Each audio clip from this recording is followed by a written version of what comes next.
just because you don't do things, the way the mainstream does it, it doesn't mean that you have to stop doing things.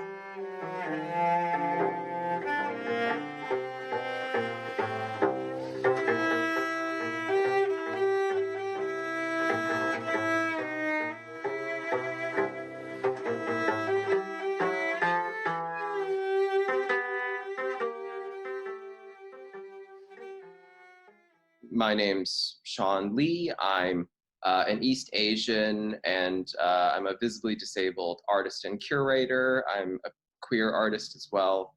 And I'm wearing kind of this like blue dress shirt with these red kind of feathery frills that pop out of it. I've kind of really let my hair grow. I've just leaned into the quarantine, and I haven't touched my hair in months. And I'm wearing these sort of like steampunk almost glasses, if you will. They're green, and they have these cutout lenses that are framed by kind of these thin metal just frames. So and I'm just in kind of a plain room, nothing special.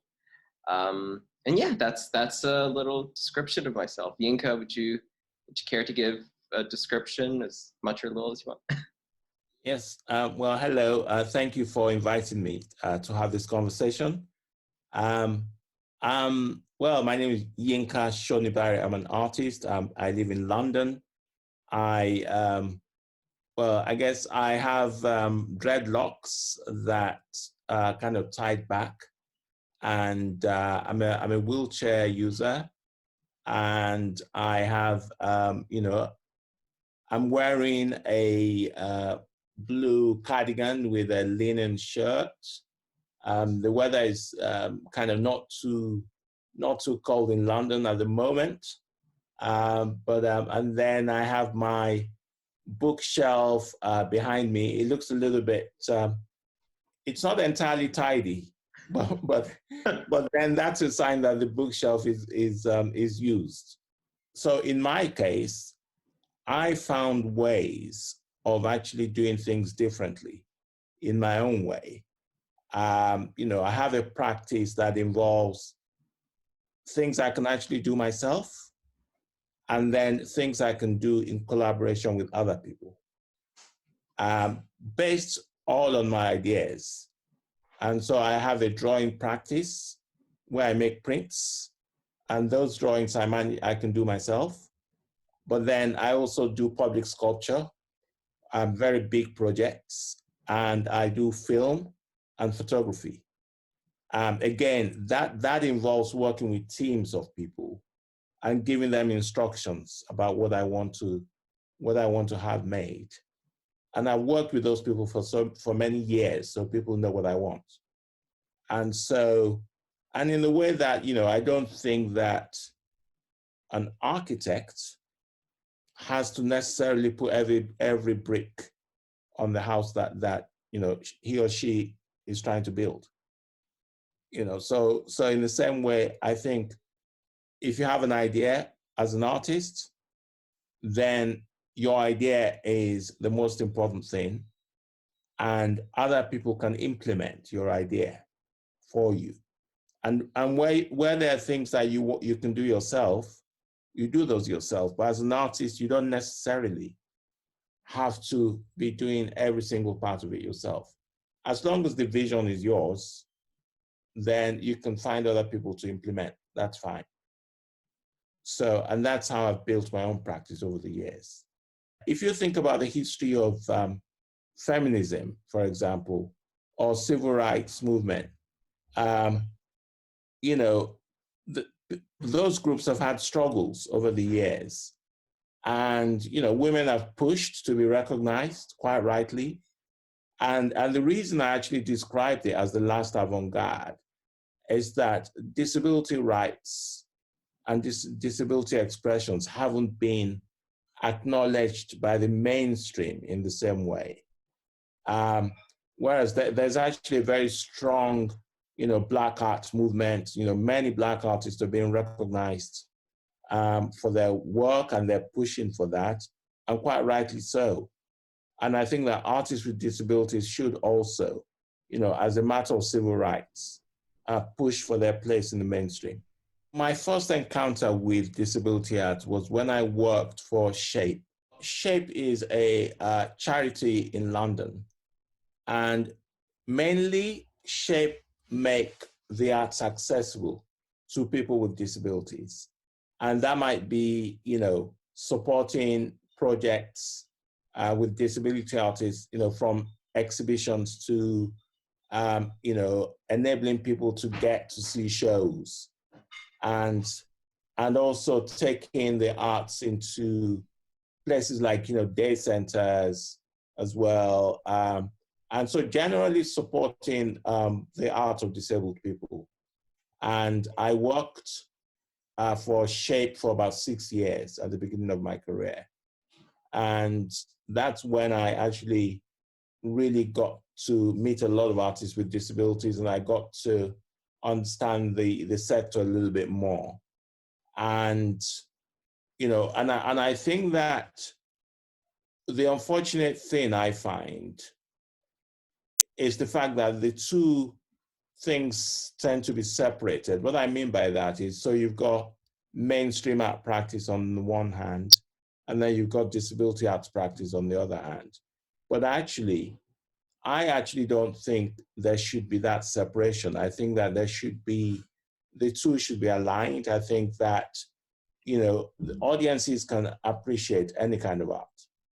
And I think that, I've always been determined that I didn't want to be in a kind of separate pigeonhole. Whilst I acknowledge the importance of being visible as an artist with disability, I want to show my work at MoMA. I don't have to show my work in kind of marginalized spaces. Even though, I think that, I think it's important to have project spaces for emerging artists. But I think as an artist with a disability, as you evolve in your career, you should be able to enter any of the mainstream spaces. And I've always been very determined to do that. And there are artists who've actually transformed their disability into something really creative. And actually, I think disability can be an impetus for creativity, actually, most times. So, and I think that's why I think it's the avant-garde that's not being as celebrated. And I do see, I think, more and more this work being taken up. For example, like at the last Whitney Biennial, artists like Christine Sun Kim, who's a deaf artist, now based in Berlin, and Carolyn Lazar, who's a disabled artist based in the US. Like they were included as part of the biennial, right? But I think what I also recognize more and more is that when artists are brought into these spaces, Eliza Chandler, who's a disability curator and mentor of mine, once told me that deaf and disability arts is sort of inherently political. So in this time of increased enthusiasm for our work, that disabled artists need to remain vigilant about how the work is maybe engaged with, because as we often say, like our art can't necessarily be separated from our politics. And so I'm wondering if as an artist who is a disabled artist, do you feel that your works embody a sense of politics? I mean, I think you embody a number of politics in your work, so maybe you could speak to that a little. Yes, I mean, I have a disability, but I also have my African heritage and my race. I'm a Black artist, and I have to acknowledge all those things. And I acknowledge all those things in my practice. And I think that because of the question of identity and then disability on top of that, you will find that most artists with disabilities also have other identities. It could be sexuality, it could be identity, and they, we're kind of complex people. And, and I find that I explore those things in my work. And I think that, the disability also manifests in some of the things I make and the way that they're made. But you were talking about politics. I mean, I think politics is an essential part of what we do as artists. I actually think it's impossible to make non-political work, because the moment you make an expression and the choices you make are actually based on your political beliefs in a way. The main issue with a lot of disability arts, and it's also another issue that's concerned me, and that's the question of going to art school, art colleges and education. Who are the people who have access to education? And if they do have access to education, is the college itself accessible? Well, I think about my time in art school and the ways that a lot of the professors there, they would speak to, feminist arts, Black arts, queer arts, and the movements that developed there, right? But disability was always seen in that much more charitable model. And so I think that's what attracted me to your idea that disability arts is the last avant-garde, because it gave gravity to disability arts as a movement, but also as it situated it within the context of those other movements that have emerged and people have begun to recognize. Because disability arts has always been relegated, I think, into this more charitable place. And even though we're breaking away from it, I think it's still, with the best of intentions, when I'm approached by organizations, sometimes they have a very charitable or very medically focused model that they're working in. Absolutely. And we need to get away from that kind of medical model, and move to a more kind of political and social model. And I think that some of us, we've demonstrated that we can compete, with anybody out there. We just need access, and we need access to the right things, to the right sort of spaces for us, and to express ourselves. And I wonder, this idea of disability arts and culture as being revolutionary, do you feel like maybe things have changed at all since you started at SHAPE, the conversation around disability arts? Or are we oftentimes starting from square one over again? I think that there's a lot of work to be done. Because, a radical idea would be for a lot of the mainstream spaces, from the AGO to MoMA, to actually have a policy about it. What are they actually doing? I don't know. What can they tell us? And I think that's certainly a good place to start. And to have that throughout their museum. I'm not just talking about the end where you actually see the shows. I'm also talking about who they employ in those buildings. Do they have anyone on their staff? Do they have people? Do they have disability awareness? What are they actually doing? So, and I'm talking about both the exhibition spaces and also the management staff. Yes, because totally.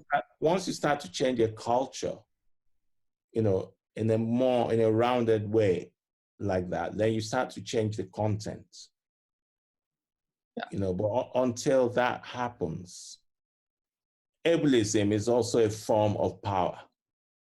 And then what has actually been happening with identity politics. There's been a whole movement to actually decolonize the canon. Yeah. And I think we could apply that to disability arts. Yeah. What we're trying to do is to actually expand the canon. Yeah. And to actually reduce its exclusivity. And I wonder if you might speak to some of your upcoming projects, you know, like I know you've got your World Reimagined project coming up, and to me, like that's so irresistible, is reimagining the world. So I wonder if you could speak to that. Yes, no, yes, I've got a World Reimagined project where I'm going to be making a globe, but then the globe is going to be literally inverted. It's going to be turned upside down.